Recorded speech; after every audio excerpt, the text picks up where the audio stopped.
Welcome back. This is Mike this time. We're going to continue our presentation series with a presentation that Brian and I did first at Echo Nuga, and we did it a second time at AMTC 19.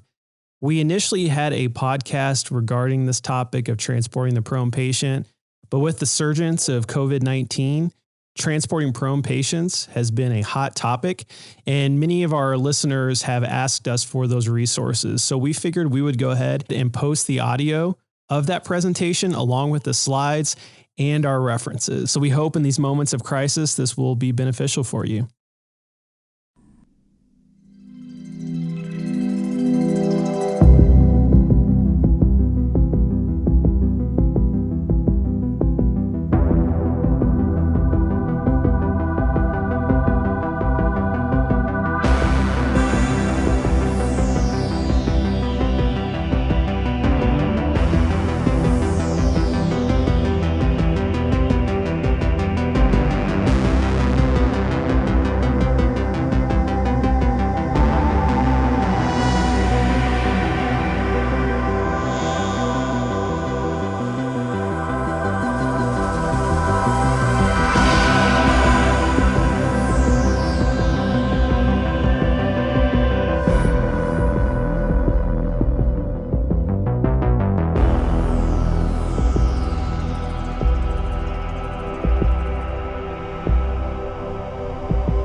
You all are all at work today, so I hate to burst your conference bubble, but you're at work. The tones go off, dispatch comes across the radio, and they say you have an interfacility transport. You're going for an ARDS patient. They need tertiary care ECMO support, and the patient is currently being proned. So in your current programs, in your current practice, how many people by a show of hands already know that this patient's going to be transported supine? Okay. How many people have the ability to consider proning? Okay. More equal than what I've seen in the past, surprisingly, but I think we still had less on the prone. And the reason being is something we don't see a lot. And as we know, there are safety factors there. People always want to know, number one, is this something that's safe to do? Which is something we should ask on every transport that we do, right? But the literature continually shows that proning is beneficial. That's why the facilities do it. The studies are actually showing as high as a 49% decrease in mortality rates, which is huge. There's not a lot that we do that is that significant of a number. It's kind of a strange thing. That's kind of the theme for the whole presentation. So we want to kind of put some minds at ease, talk about some of those safety risks. So that's kind of going to be the layout of this discussion. First and foremost, we need to review ARDS and the physiology behind it, because that's how we're going to understand what proning does to the body in that state. And then we can discuss the supporting evidence and then transport logistics. So chapter 1, ARDS. Quick review. As a lot of you are probably already aware, ARDS results from an insult to the lungs. This can be direct or indirect. Direct causes would be things such as influenza, pneumonia, aspiration of gastric contents, pulmonary contusion. Indirect causes would be sepsis, trauma, over-resuscitation, things like that. But all of that is going to initiate an inflammatory response in the lungs. So that does a few things that cause us trouble. So first and foremost, it causes bronchoconstriction. We also have pulmonary vascular constriction, which is going to result in pulmonary hypertension. We also have decreased surfactant production. So the shearing forces against the gas and fluid in our lungs worsen. Our patient develops poor lung compliance. And then if all that wasn't bad enough, we develop pulmonary edema or alveolar edema. So as we're all pretty aware, we have our alveolar sac, and we know that's surrounded by capillary membranes. So with that inflammatory response, we get increased permeability. So we get fluid into the alveoli that aren't supposed to be there. And they start to negatively impact diffusion of O2 and CO2. And that starts to decline our PF ratio. So our PF ratio is something that's measured that is part of the Berlin criteria that we use to diagnose ARDS. So our patient, the worse they are, the lower their PaO2 is going to be. They're going to have increased oxygen demand, so the higher FiO2 they're going to need, so that number is going to get lower. So less than 300 is considered mild ARDS. A lot of the inclusion criteria we see in the studies is a moderate ARDS, so around the 100 to 200 range of PF ratio. And then if we get less than 100, that's really the severe ARDS. Mortality rates skyrocket as high as 50%. These are the ones that oftentimes end up going to ECMO support, but coincidentally enough, oftentimes what we're called a transport. So this starts to develop a refractory hypoxia in the body. So then we start running into this issue where we're not ventilating certain alveoli. They're not participating in gas exchange. So the blood is shunted away, and it goes to areas that are already ventilated. Well, with ARDS, as the disease progresses, we get around the 7 to 10 day mark, it starts to get into the fibrotic phase, or it's kind of like an emphysema, and you get this damage to the alveolar sacs, so then you develop dead space, and now we're not perfusing or ventilating in the lungs. So if all that's going on, what's proning going to do? So let's talk about how proning physiology works for ARDS and why it's something that makes a lot of sense. Before we really get into the discussion any further, we do have an image of our last patient that we proned. I think when we see it in real life, it helps us to understand the logistic considerations with it. So as you can see, a lot of airway concerns, patient face down. So we'll talk about some of that positioning standpoint, some things that are important when we're looking at positioning our patient better in the prone position. Now, when we think about positioning for pulmonary pathology, it's not something that's new. It's something that a lot of us are comfortable with. Specifically, when we're talking about this, we're talking about lateral disease processes. If we're not comfortable with proning, we may be comfortable with the idea that if we have unilateral lung pathology, that a lot of times we'll try to put the good lung down, right? And the reason being is that we're trying to maximize that ventilation and perfusion. The perfusion, it follows hydrostatic pressures, it follows gravitational forces affect perfusion. So when we have the good lung down, we're able to maximize perfusion to that lung. The inverse can also be true. So you may have had a patient that had massive hemoptysis, for example, and you're trying to spare the good lung from the contaminant of the bad lung. So in that situation, you may put the bad lung down. So we're used to this. We're used to having the patient on their side to maximize ventilation perfusion based upon what's going on with the lungs. So when we think about ARDS, Mike mentioned a lot about pulmonary edema. An illustration that really helps us to understand this is something called the sponge model. If you visualize a sponge, you dip it in water, and you hold that sponge up, what is the fluid in that sponge going to do? Well, because of gravity, eventually it's going to become heterogeneous, right? It's going to be more consolidated in the dependent areas, and it's going to be more aerated in the superior regions. So if we flip that sponge, the fluid becomes more homogeneous, then it becomes, again, consolidated in the dependent areas. So it's the same thing with the lungs. So when we think about the lungs themselves, we have to consider that they're not square like a sponge, though. They're actually more of a triangular shape. The ventral part of the lung being that peak of that triangle, and the dorsal part of the lung being that base of the triangle. So why this is important is that when the patient is in the supine position, the majority of the alveoli are being subjected to the pulmonary edema. It's also being subjected to the force of the rest of the mass of the lung. So then whenever we flip the patient in the prone position, as you can see, the smaller amount of alveoli is being subjected to pulmonary edema and being subjected to the mass of the lung. So that's some of the reasoning why prone positioning seems to be beneficial. Another reason for this has to do with forces that are being exerted on the chest wall itself. So there's other anatomy that can affect that. One of this is being the heart. So if you think about in the supine position, the heart is going to sit, again, in the ventral part of the chest. It's going to exert some gravitational forces, put pressure on alveoli that's superior to that. And then in the prone positioning, as you can see, the heart becomes dependent, and it takes that force off of the lung fields. The other thing that comes to play with this is the abdomen. In the supine position, especially in the large abdomen, abdominal compartment pressures, if they're elevated as well, is putting pressure on the diaphragm, and that transpulmonary pressure increases. It's putting additional force. It makes it difficult for us to recruit alveoli.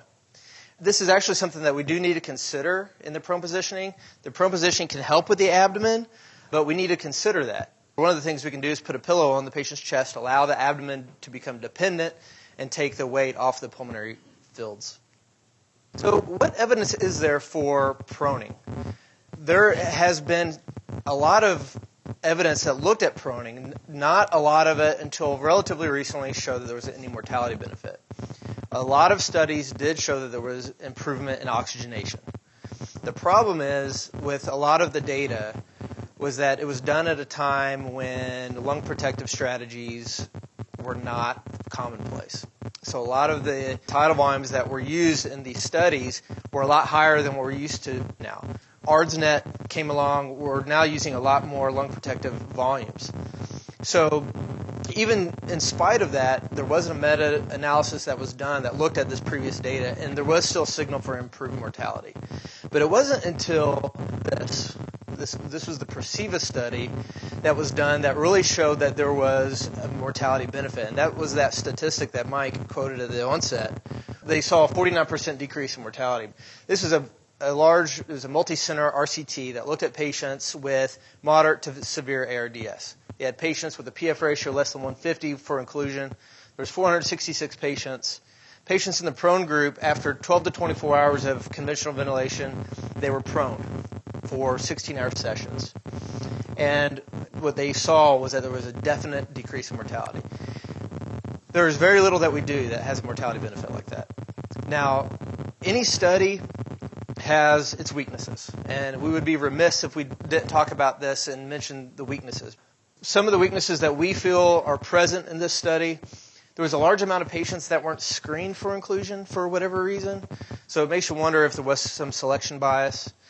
Another weakness was that you have to consider, was acuity the same in both groups, because there was an 83% vasopressor use in the traditional group and a 72.6% vasopressor use in the prone group.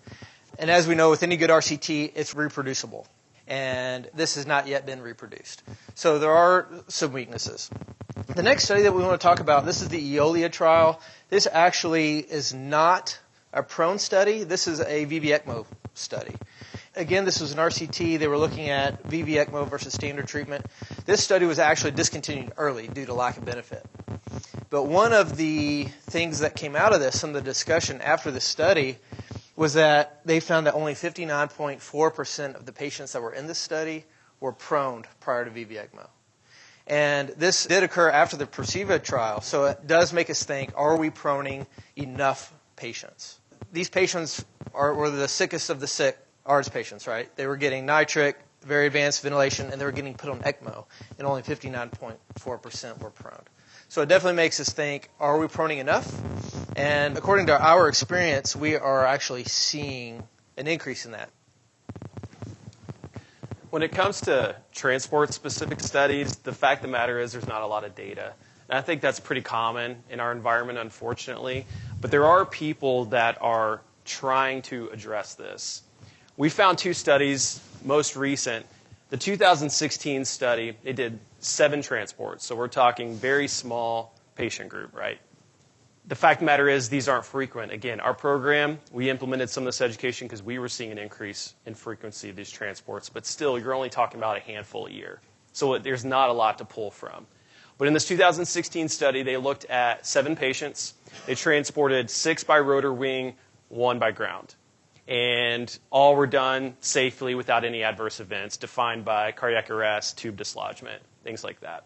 And then they concluded that this is something definitely feasible and that they're going to continue. In 2018 was Life Flight in Nova Scotia. And they have implemented not only a continuing proning protocol, but an initiation of proning as well in transport. And this was a case review that they presented just supporting that decision. So, again, we need to address the safety factor. We're not promoting everyone to go to work tomorrow and start flipping everybody. That's not practical. But if you're considering this, you need to ask your program and yourself a few questions. What are the capabilities of your transport team? This could even come down to physical fitness level. We can talk a little bit about that. What airframe are you in? Do you have supportive medical direction? Do you have protocols in place? Has this been training that's been performed? Because, again, we would be irresponsible if we were just jumping into doing this if we weren't preparing ourselves, just like anything else that we do. But if we've decided that this is something that we want to do, it's good to have a checklist, like most things. This is the checklist that was developed by Life Flight in Nova Scotia. And we're going to highlight a couple things. Again, it's a 20-minute talk, so we can't go through everything. And we also want to add a couple things, too. Anyone that's done any kind of patient transferring, the fact of the matter is a lot of this is common sense. Things like having enough providers present, having someone dedicated to watch the ET tube, disconnecting non-essential lines, so IV fluids, antibiotics, anything you can interrupt just so we're not pulling out anything.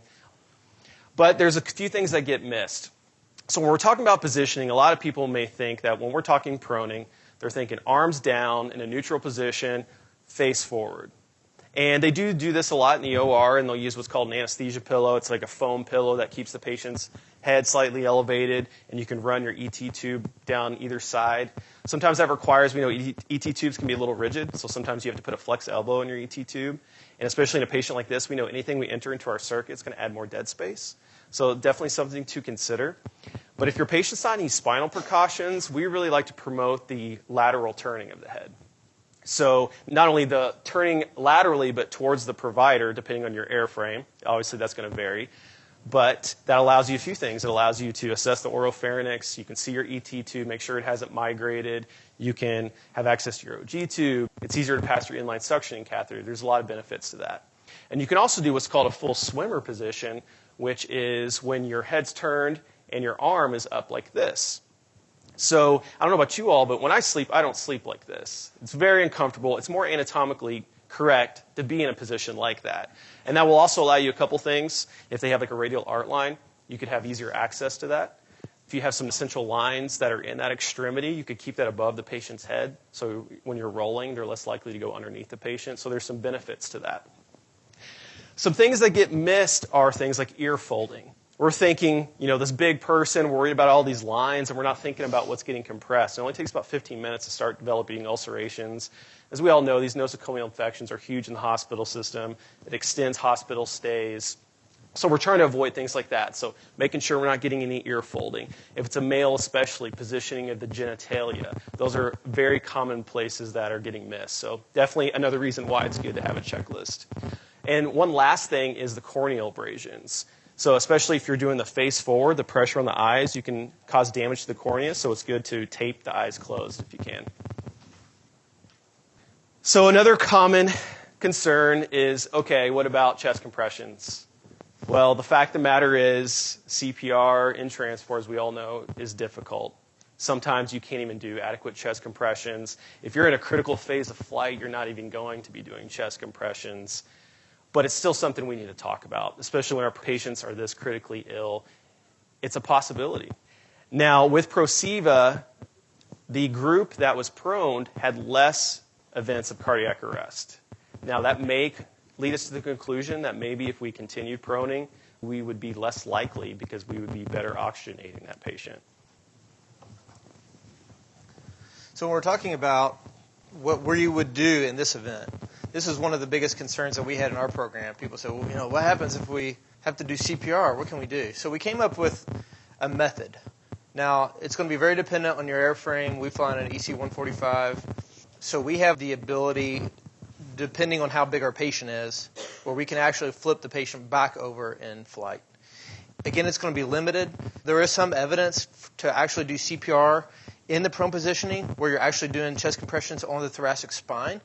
The American Heart, this is not endorsed by them, obviously, so if it's something that you feel like this is something that you're going to do, I would recommend you researching that. There is some evidence on it, specifically surgical evidence when surgery is being done on these patients to do thoracic spine compressions.